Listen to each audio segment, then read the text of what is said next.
سال 1950 برادران ملوین و جسی لیواین یه شرکت بزرگی رو تأسیس میکنن که توش کارهای چاپ و اینجور چیزا انجام میشده. یه کارمند توی این شرکت بوده به اسم لارنس هربرت. کارمند خاصی بوده، باهوش بوده، یه دغدغه‌ای هم داشته. دغدغه‌ش این بوده که مردم بین رنگا اختلاف نظر داشتن همیشه. مثلا وقتی می‌خواستن یه چیزو سفارش بدن، وقتی از نزدیک نمی‌دیدن رنگو یا مثلا می‌خواستن انتخاب بکنن یه رنگ یا مثلا رومیزی، لباس، خب صنایع چاپ دیگه، نمیتونستن بگن دقیقاً چه رنگی می‌خوان. این مشکل برای اونا تو کارخونه چاپی که بودن هم به وجود میومده. مثلا میومدن سفارش میدادن، سفارش مثلا لباس، رومیزی، میگفتن مثلا من فلان آبی رو میخوام. بعد مسئله این بوده که خب چه آبی رو میخوای؟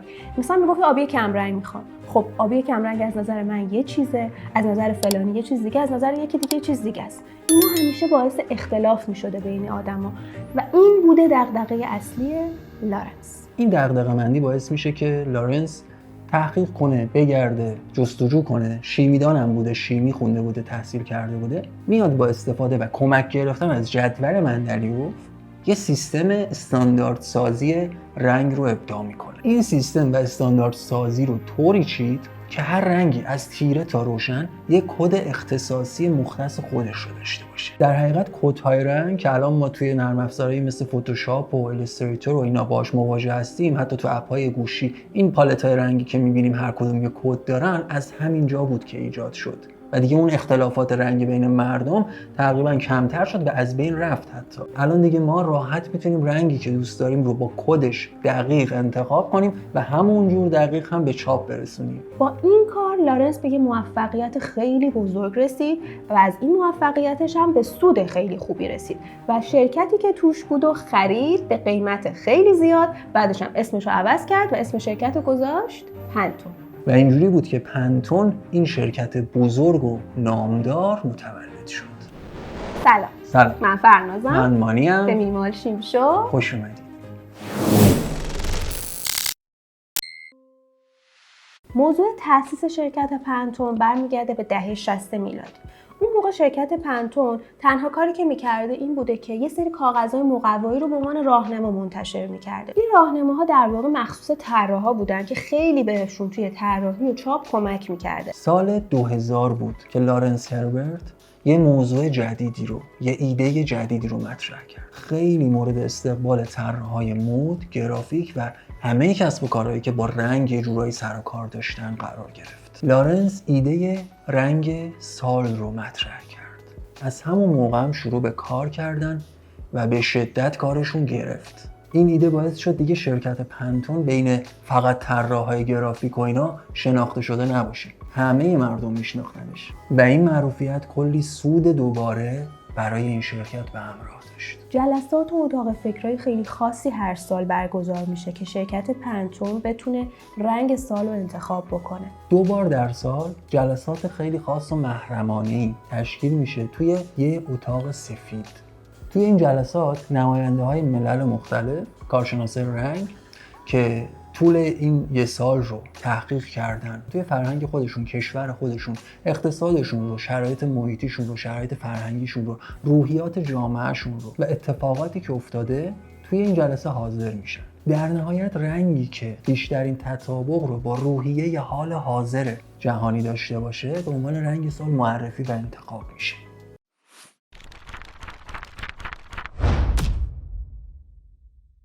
در کنار جذابیت‌هایی که رنگ سال داره، به نظر ما تاثیرات منفی داره که ما اینجا 6 تاشو با شما در میون میذاریم. اولین تاثیر منفی که به نظر ما میذاره قطب سازی و تک محوری کردنه. توی بازار، توی اقتصاد، فروش و خیلی چیزای دیگه. در واقع ایجاد فیلتر میکنه. یعنی یک سال یک فیلتری برای تمام چیزا اتفاق میفته و رنگای سال پیش دیگه از سیستم خارج میشن. باعث میشه که فقط اون رنگ فروش بیشتری داشته باشه، تمرکزها روی اون رنگ باشه و این باعث ایجاد مصرفگرایی بیشتر میشه. باعث میشه که ما فکر کنیم چیزی در کمدهامون، چیزی در خونمون کم داریم، چون این رنگ ساله، چون این رنگ مد ساله. دومین تاثیر منفی که میتونه بذاره موضوع همرنگ شدن با جماعت.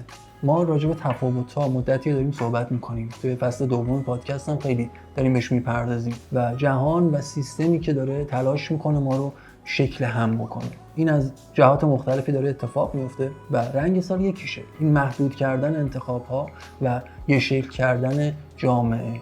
شاید برداشت اشتباهی ازش کرده باشیم ما که اگه یه شکل و همرنگ باشیم جذاب‌تریم، یک دل‌تریم، ولی به نظر ما اینطوری نیست.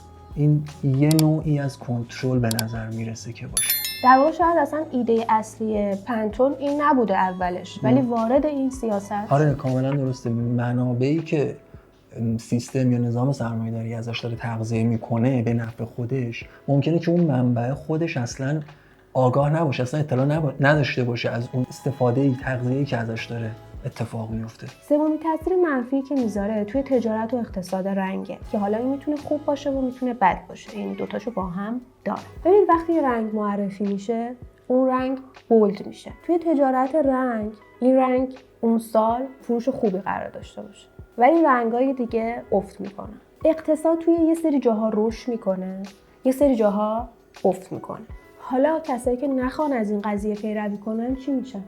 اقتصادشون لطمه میخوره. اگه دقت کرده باشید وقتی رنگ سال معرفی میشه یه سری فروشگاه‌ها کلاً تمام ویترینشون همون رنگه و دیگه رنگ‌های دیگه، لباسای دیگه، چیزایی که از سالهای پیش مونده حتی که خیلی کاملاً بحث پایداری باز اینجا مطرح میشه، مد پایدار، اونا دیگه کجا میرن؟ چی میشه؟ چه اتفاقی براشون میفته؟ به این فکر کنیم.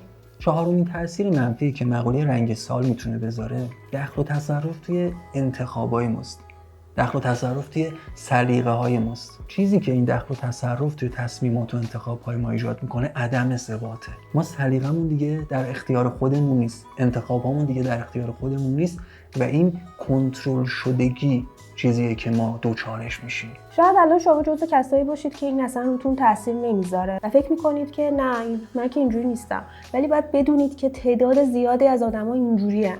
یعنی تعداد زیادی از آدما منتظرن رنگ سال معرفی بشه تا برن اون لباسو بخرن، منتظرن رنگ سال معرفی بشه تا فلان وسیله خونه‌شون رو به اون رنگ تبدیل بکنن. آره واقعا همینجوریه. خیلی از ماها خدا رو شکر این مسئله رو نداریم اصلا و این کنترل رو بلدیم. در حقیقت میدونیم چجوری مقابله کنیم، چجوری آگاهانه رفتار کنیم توی اینجور مواقع، ولی خب خیلی درگیر این مسئله هستن و دامن میزنن به پیشرفت این سیستم قطبی سازی شده. پنجمین تاثیر منفی که به نظر ما میذاره انقضاضدار کردن و محدوده زمانی ایجاد کردن برای یه سری اقلامه. ما الان با تکیه بر معرفی رنگ سال رفتیم یه لباسی رو تهیه کردیم. بر فرض مثال میگم لباس. این لباس برای یک بازه یک ساله نهایتاً میتونه توی ذهن ما ارزش داشته باشه. بعد از یک سال ارزشش رو از دست میده چون سال بعدی یه رنگ دیگه جایگزین میشه و در واقع از مد میفته. میدونی یکی از بحثایی که دقیقاً وجود داره وقتی که روی مد پیش بری تو هر سال از مد میفتی. یعنی اینه اسارت مد دیگه. آره دیگه دقیقاً. یعنی بعد یه سال تو از مد افتادی و وقتی که ما تکنیک‌های مینیمالیسم رو توی زندگیمون بلد نباشیم و اجراش نکنیم هر سال قراره یه سری چیزایی که اتفاقاً از مد افتاده اضافه بشن همینجوری و استفاده نشن چون از چشمون میافتن. در واقع یعنی یه اتفاقی میفته، یه کاری میکنن که از چشمون میافتن و ما مجبور میشیم سال بعد دوباره طبق مد همینجور این چرخ ادامه پیدا میکنه و بی‌پایانه و حتما بحث پایداری در این مورد باز به نظر من خوبه که مطرح بشه و در موردش به نظر من مطالعه بکنید، خیلی مرتبطه با همین مسئله. ششمین تاثیر منفی که میتونه بذاره و خیلی هم مهمه نیازسازی و حس کمبوده که خیلی مهمه. خیلی مهم. ببینید یه نیازی رو برای شما میسازن و یه کاری میکنن که به شما القا کنن یه چیزی رو تو زندگیتون کم دارید. در واقع اون دونه رو توی مغزتون میکارن. آره. و با تبلیغات پرورشش میدن اون دونه رو. رشد آره. میکنه، جوونه میزنه. ولی فقط یه چیز نیست، یعنی فقط یه لباس نیست، یه کلاه نیست، یه رومیزی نیست. یه چیز کلیه، یه رنگه. یه رنگو میاد بهت معرفی میکنه سر سال و تو رو با یه عالمه انتخاب تنها میذاره. تو از فردا هر لباسی ببینی با اون رنگی که مشخصا معرفی شده، هر رومیزی، کلاه، مبل، لوازم آرایشی که خیلی اقتصاد بهش وابسته است، دیگه همش اون یه ایجاد فیلتری میکنه، مثل همون مورد اولی که گفتیم، و تو همش احساس نیاز میکنی که اینو باید بخری. شاید جایی که سیستم جهانی حالا خیلی بروزتر داره توش اتفاق میفته اینا بیشتر قابل درک باشه، چون حالا مثلا شما راحت دیگه از آمازون میتونی هر چیزی که هست رو بگیری و میدونی اینجا یه ذره سخت‌تره ولی باز هم اتفاق میفته.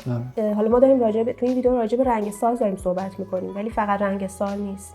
یهو یه مارکی بولد میشه، یه مارک لوازم آرایشی، یهو میبینی تمام جا تبلیغات تمرکز کرده روی اون مارک و اگه فکر میکنی اگه اونو نداشته باشی مثلا دیگه مثلا پوستت خراب شده یا مثلا آرایشت قرار نیست خوب باشه، قراره ضربه بخوری توی زندگی، دیدونی یه همچین اتفاقی میفته. با وجود همه اینا ما رنگا رو دوست داریم، ما عاشق رنگاییم. ما قبلا هم گفتیم، تاکید کردیم که مینیمالیسم برای ما آزادی رو برمقام میاره و در کنار این که خب ما میتونیم از رنگای خنثی، سفید، کرم، از این رنگا استفاده کنیم، از رنگای دیگه هم میتونیم استفاده کنیم به عنوان مینیمالیست. رنگایی که حالا تو پالت رنگی اون تعریف شده توی سبک مینیمالیسم نیستن، مثل رنگای قرمز، آبی، رنگای جیغ و رنگارنگ هستن، لباسای رنگارنگ.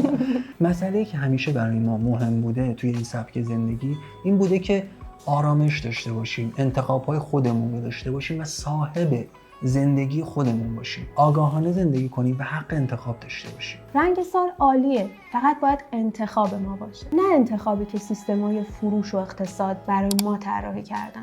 کل صحبت ما همین. سیستم پنتون خیلی سیستم عالیه، واقعا کار ارزشمندی کرده برای جهان و اگر نبود خدا میدونه که چقدر اختلاف میتونست به وجود بیاد و اینو حل کرده. ولی صحبت درباره معناست، صحبت درباره انتخاب آگاهانه است، صحبت درباره همونجوری که مانی گفت زندگی آگاهانه کردنه.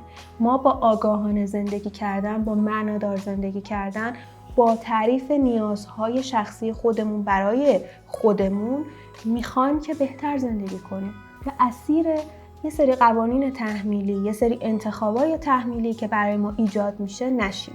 اینجوری میتونیم با آرامش زندگی کنیم. ما میتونیم با مود پیش بریم ولی زمانی که اون مود رو آگاهانه خودمون انتخابش کرده باشیم، در واقع سلیقه حقیقی ما باشه. آره. حتی اگه خب سیستم‌های مودسازی و معرفی مود و همین رنگ سال و اینا برای ما معرفیش کرده باشن اصلا مشکلی نداره، خب اینا هستن برای اینکه این چیزا رو به ما معرفی کنن دیگه. ولی مسئله‌ای که وجود داره انتخابی که ما میکنیم باید آگاهانه باشه، یعنی بررسیش بکنیم. ما توی فصل دوم اپیزود 4 فکر میکنم راجع به قدرت تحلیل و این چیزا صحبت کردیم. دقیقاً منظورمون همینه.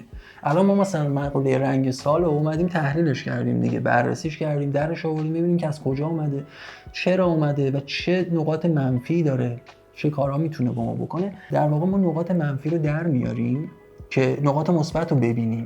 اینا رو میاریم میکشیم از داستان بیرون که بتونیم روشن‌تر ببینیم، تحلیلش کنیم، بررسیش کنیم و بعد حالا انتخاب کنیم، ببینیم که خب اوکی انتخابش میکنم یا نمیکنم.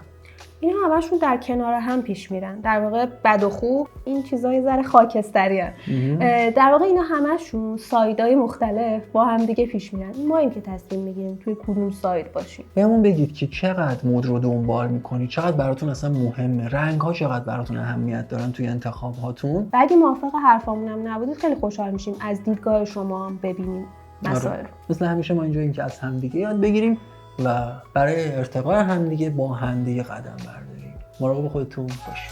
خدافظ.